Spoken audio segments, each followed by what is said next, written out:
Charles, in particular, you're here to talk a bit about, the role of involving all communities, I guess, in projects, and particularly reducing emissions from land degradation and deforestation, which is known by one of those wonderful UN acronyms, RED or RED+.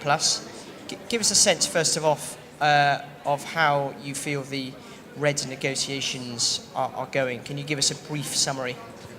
Yeah, I'm actually quite encouraged by the way the RED issue is being dealt with here. The technical issues are being resolved and agreed upon.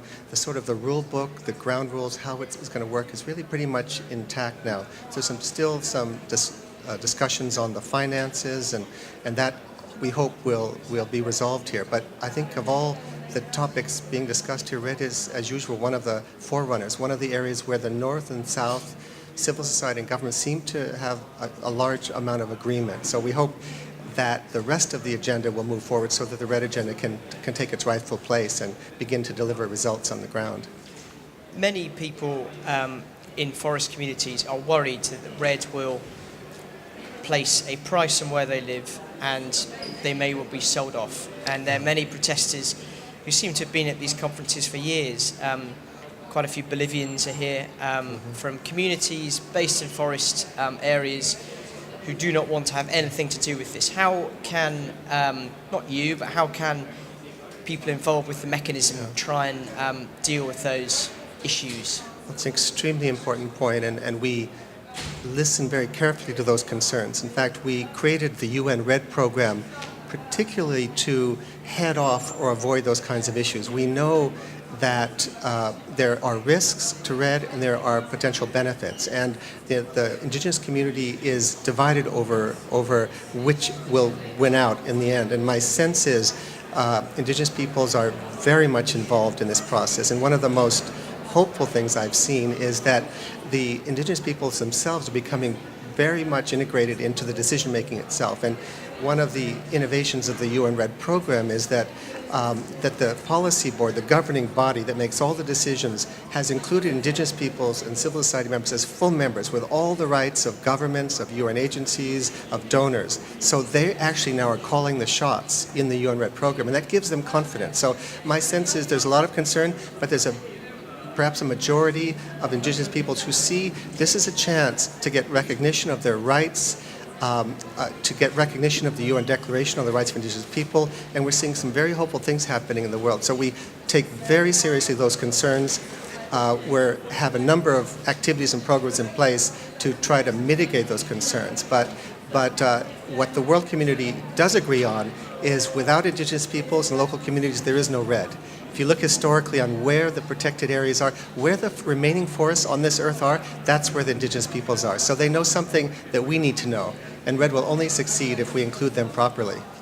How do you, how can we say that communities, say, tribes in the middle of the Brazilian Amazon or Peru or Ecuador who perhaps don't have access to even computers, UN texts are difficult enough even for, your average, I imagine, UN observer to follow. Indeed. How on earth will these guys have any influence or say in what goes on in their kind of remote area? Is that a concern? How is that being addressed? It's a very, very much a concern, and a lot of our efforts are designed to inform, to reach out, and to translate these documents and this material into language, local languages, native languages, and to actually build capacity of indigenous leaders to really converse and understand and become stakeholders in the process. And you'd be surprised, you look around here, there are hundreds, if not perhaps not thousands, but many hundreds of indigenous leaders who are extremely well informed. It's inspiring to see how they're able to now,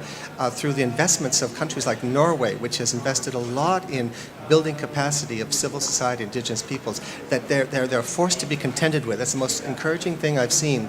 From Bali, when RED was first agreed upon, there were protests, there were strong concerns. Since then, they've become part of the process. They're driving the agenda in many cases, even in the language on safeguards in the UNFCCC language. There's now references to the UN Declaration on the Rights of Indigenous People. So there's a great deal of effort, not only by the UN and UN Red, but by the World Bank initiatives and by bilaterals, by NGOs, to really invest in building the capacity to reach out and include people in a really significant way. And in fact, there's something called free, prior, and informed consent, which is a provision of the Declaration on the Rights of Indigenous People. We're doing a lot of work to figure out how to do that, how to give Indigenous peoples the right to say yes or no.